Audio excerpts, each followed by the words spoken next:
Chapter 1. Right Principles. It is wise to know what comes first and what to do first. To begin anything in the middle or at the end is to make a muddle of it. The athlete who began by breaking the tape would not receive the prize. He must begin by facing the starter and towing the mark, and even then a good start is important if he is to win. The pupil does not begin with algebra and literature, but with counting and ABC.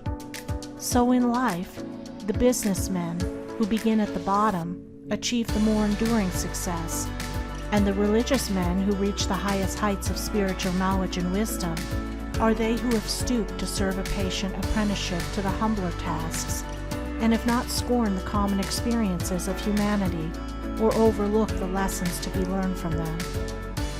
The first things in a sound life, and therefore in a truly happy and successful life, are right principles. Without right principles to begin with, there will be wrong practices to follow with, and a bungled and wretched life to end with. All the infinite variety of calculations which tabulate the commerce and science of the world come out of 10 figures. All the hundreds of thousands of books which constitute the literature of the world and perpetuate its thought and genius are built up from the 26 letters. The greatest astronomer cannot ignore the 10 simple figures. The profoundest man of genius cannot dispense with the 26 simple characters. The fundamentals of all things are few and simple, yet without them there is no knowledge and no achievement.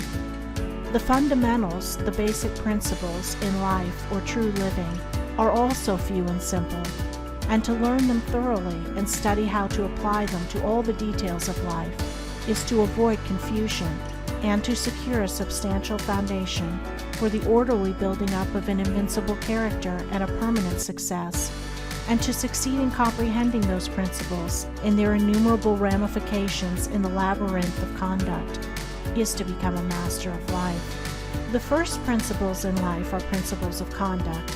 To name them is easy. As mere words, they are on all men's lips. But as fixed sources of action, admitting of no compromise, few have learned them.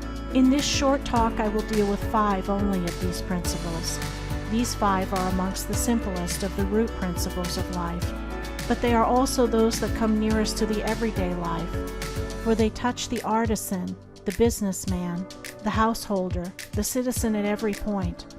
No one of them can be dispensed with but at severe cost, and he who perfects himself in their application will rise superior to many of the troubles and failures of life, and will come into these springs and currents of thought which flow harmoniously toward the regions of enduring success.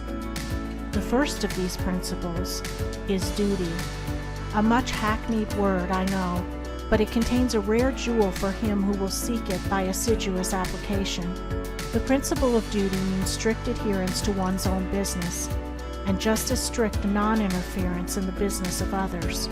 The man who is continually instructing others, gratis, how to manage their affairs, is the one who most mismanages his own.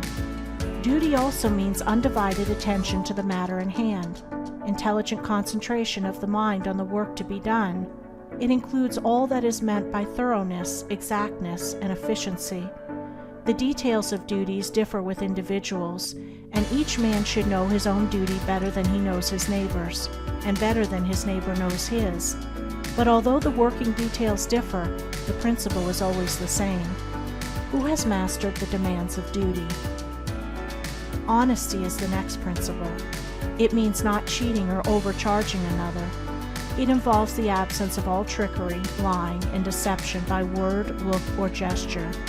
It includes sincerity, the saying what you mean, and the meaning what you say. It scorns cringing policy and shining compliment. It builds up good reputations, and good reputations build up good businesses, and bright joy accompanies well-earned success. Who has scaled the heights of honesty? Economy is the third principle. The conservation of one's financial resources is merely the vestibule leading towards the more spacious chambers of true economy. It means, as well, the husbanding of one's physical vitality and mental resources. It demands the conservation of energy by the avoidance of enervating self-indulgences and sensual habits. It holds for its followers strength, endurance, vigilance, and the capacity to achieve. It bestows great power on him who learns it well, who has realized the supreme strength of economy. Liberality follows economy. It is not opposed to it. Only the man of economy can afford to be generous. The spendthrift, whether in money, vitality, or mental energy, wasted so much on his own miserable pleasures as to have none left to bestow upon others. The giving of money is the smallest part of liberality. There is the giving of thoughts and deeds and sympathy, the bestowing of goodwill, the being generous towards calumniators and opponents. It is a principle that begets a noble, far-reaching influence. It brings loving friends and staunch comrades, and is the foe of loneliness and despair. Who has measured the breadth of liberality? Self-control is the last of these 5 principles, yet the most important. Its neglect is the cause of vast misery, innumerable failures, and tens of thousands of financial, physical, and mental wrecks.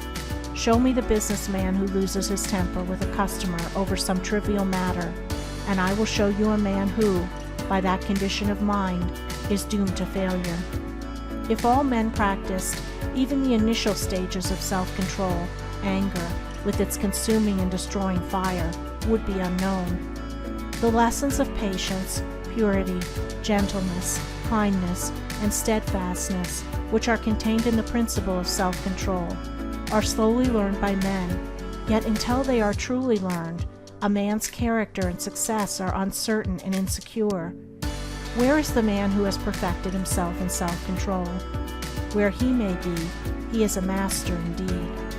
The 5 principles are 5 practices, 5 avenues to achievement, and 5 sources of knowledge. It is an old saying and a good rule that practice makes perfect, and he who would make his own wisdom, which is inherent in those principles, must not merely have them on his lips, they must be established in his heart. To know them and receive what they alone can bring, he must do them, and give them out in his actions. End of Chapter 1. Recording by Andrea Fiore.